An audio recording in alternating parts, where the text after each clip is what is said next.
แต่60 เมตรเท่านั้นก็น้อยอันนี้ก็พิลึกขนาดปานเมโต้นี่หมายเขาผลิตมาจาก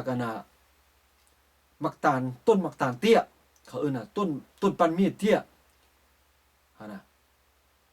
บัดนี้เฉพาะจำพวกจำพวกเขาได้ว่าเมื่อกี้ซูเปกเบต้าโปรซัสมันการผลิตหมายเขาผลิตมาจากแกนหมักเลนแกนหมักแล้วก็แกนหมักเลนแกนหมักแล้วก็เอามาจากหมักถั่วงอกในหมักถั่วงอกสำคัญที่สุดนะอันนี้มันดีเฉพาะสุขภาพที่สุดอันนี้เป็นยาพื้นเมืองที่เขาได้กล่าวบัดนี้แนวหนึ่งสำคัญที่ว่ามักเที่ยวไปห้องน้ำหั่นนะมันเฮ็ดให้เฮาหั่นนอนบ่เต็มตาก็พอเที่ยวไปอย่างน้อยหั่นคืนหนึง3 เทื่อบ่อีหลีแต่ลังเทื่อ4 เทื่อ5 เทื่อมันสิขาดการหลับการนอนมันนอนบ่เต็มตาแล้วตื่นมาโอ้มึนหัวมาเก้าเด้กินข้าวก็บ่แซ่บบ่มีอารมณ์ฮอดสิปั้นข้าวเช้าบ่มีรสแซ่บอยู่ในปากจังหน่อยเพราะว่านอนบ่เต็มตาบ่มีเหือบ่มีแฮงหยังหมดหั่นน่ะอ่อนเพลียๆลอยและน้ำอีกบ่พอหั่นน่ะเวลาท่านง่วงนอนไปห้องน้ำหั่นน่ะท่านจะอาจมีอุบัติเหตุนั่นแหละท่านจะล้มก็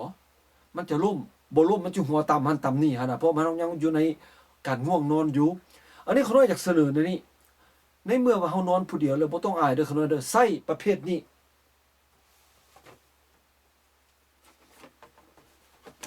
เขาเอิ้นกระโปะปัสสาวะเฉพาะผู้ชายอันนี้น่ะกระโปะเพื่อไปเบาเฮาบ่ต้องย่างอีกแล้วเฮาเบาตอนเฮาเหยียดอยู่ในเตียงหาโลดบ่เป็นหยังบ่ต้องอายเด้อเขาน้อยเด้อแล้วก็อนามัยดีที่สุดอันนี้น่ะอนามัยดีที่สุดเฮาเบาแล้วเฮาก็อัดเรียบร้อยโลดเพื่อบ่ให้มันคอมหั่นน่ะอันนี้กระโปะเบาเฉพาะผู้ชายใส่อันนี้เอาเขาหน่อยเพื่อบ่ให้การรับการนอนเฮาหั่นเพพังเพราะว่าเวลาออกจากห้องน้ำมาแล้วนะมันเหยียดแล้วโอ้เฮาบ่หลับโดดก็เฮาต้องได้ลดท่าฮอร์โมนเมลาโทนินไหลเข้ามาใส่สมองให้สมองปล่อยออกมาซะก่อนปล่อยออกมาใส่กระแสเลือดซะก่อนเฮาจังนอนหลับได้เว้นเสียผู้ที่ว่านอนหลับฝันง่ายว่าจังซี่ซะเว้นเสียเพราะมันกรณีต่างกันนี่เนาะขน้อยเนาะบัดนี้เวลาเฮาใช้ตัวนี้ต้องระวังเด้อขน้อยเด้ออย่าสู้ไปรับขาพอไปรับขาแล้วก็มันสิค่อมใส่แข้งใส่ขาเฮาก็มันสิเป็นอุบัติเหตุแนวอื่นไปอีกอันนี้น่ะเพราะว่าบางคนนั่นนอนหลับฝันง่ายเด้แบบคนน้อยเว้าเมื่อกี้เนาะแม่นแล้วนอนหลับฝันง่ายมันเฮาต้องได้ระวังเพื่อบ่ให้มันมีอุบัติเหตุบ่ให้ค่อมใส่เฮาหมายก็หลังจากเบาเรียบร้อยแล้วเฮาก็ปิดฝามาโลดแล้วก็ตั้งไว้บนใดบนหนึ่งที่ว่าบ่ให้มันค่อมมันอันนั้นหั่นน่ะอันนี้แม่นด้วยความเป็นห่วงตัวบางบุคคลที่ว่าอยู่ในวัยเกษียณอันนี้เขาน้อยมีประสบการณ์ส่วนตัวมาพอแห้งแล้วย้อนนั้นจึงมาจากไขสู่บรรดาท่านฟัง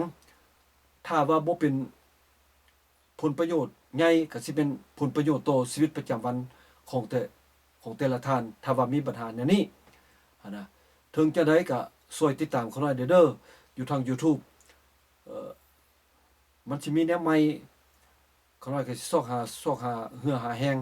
ค้นคว้าต่างๆการค้นคว้าบ่แม่นคนน้อยเว้าด้วยตนเองเด้อนี่เด้อแม่นคนน้อยเว้าออกมาจากปึ้มจากโซแท้ๆสำคัญที่สุดตัวแม่นตัวมันแว่นอันนี้นี่นะสำคัญหลายที่สุดเขาน้อยอันนี้เขาเอิ้นปึ้มคู่มือของแพทย์หมอเขาเอิ้น diagnostic et thérapeutique อันนี้นะสำคัญที่สุดแล้วต่อมาอีก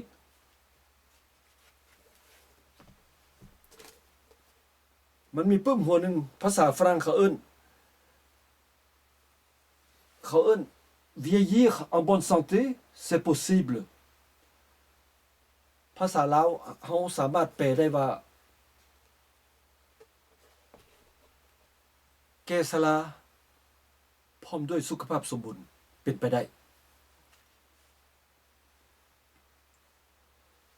แล้วต่อมาอีกปึ้มหัวนี่อยู่ทางกล้องเขาหน่อย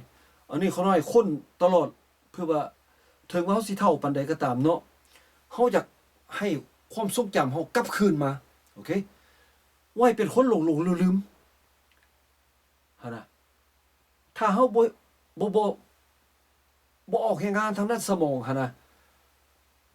ความทรงจำของพวกเฮามันสิสลายตัวไปหลายก็เฮาต้องกลับคืนมาเฮ็ดแนวใดมันสิ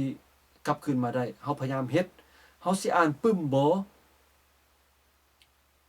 หั่นน่ะมันเป็นจังนั้นเท่านี้แหละเขาน้อยก็บ่มีหยังสิเสริมต่ออีกในมื้อนี้มีแต่